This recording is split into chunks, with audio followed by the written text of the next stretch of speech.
As so many are feeling the pinch with inflation and a looming recession, 1 in 5 Americans is also holding student loan debt.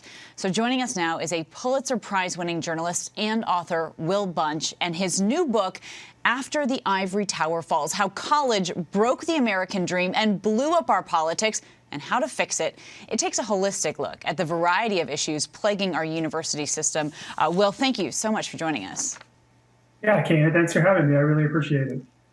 So you wrote this book as college is more out of reach than ever before, and you say that many issues in our current university system, namely the student loan crisis, can be traced back to World War II. So explain that. Well, really the story of modern college today goes back to World War II, and a question we've been trying to resolve the last 75 years, which is, or two questions really, which is, what is college for and who pays for it? After World War II, we had the GI Bill, which was this remarkable experiment in making higher education a public good for at least a swath of the middle class, returning veterans from World War II. They got a free ride for college, free tuition, free books, free room and board. It was an amazing deal. And as tuition steadily rose, it rose, as you know, to a point where, like you said, one out of 5 adults couldn't attend college without borrowing money, and often substantial sums of money.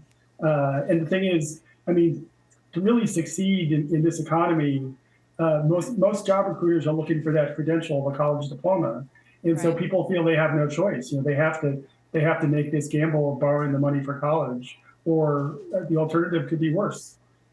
Right. And part of this, you include interviews with really a wide variety of people here, from college graduates struggling to manage their 6-figure loans to someone who then decided not to go to college.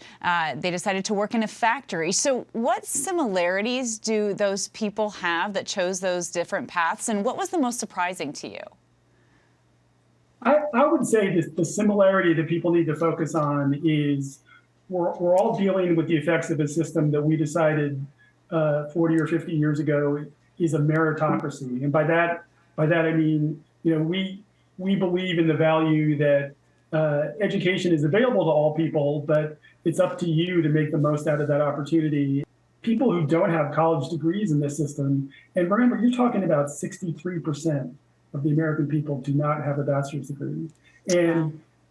And they're being told that on some level that they lack merit, that they're deficient, that they right. have failed in life somehow by not getting this degree. You say how to fix it in the title of your book. What do you see as a viable solution?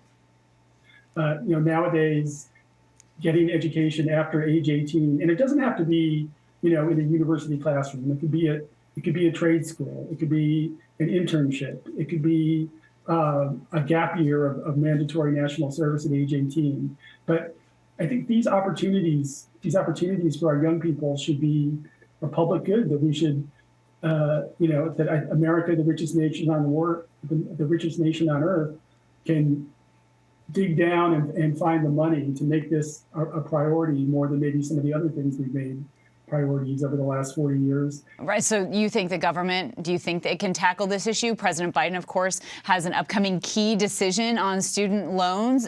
Do you think that loan forgiveness is the answer? I think it's got to be part of a much bigger package, which I know Washington isn't big on grand bargains nowadays. But if you really want to solve the problem, I think we owe it to people from younger generations who were sold a bill of goods to offer this debt forgiveness. And it should be on a large scale. But the thing is, if you don't make other reforms, if you don't come up with a way to make public university education low cost or free of charge, if you don't come up with a way to have free trade schools, then what's going to happen is, this month, when millions of people go back to college, they're going to start accumulating new debt, and we're just going to go through the cycle all over again. Well, Will Bunch, our thanks to you.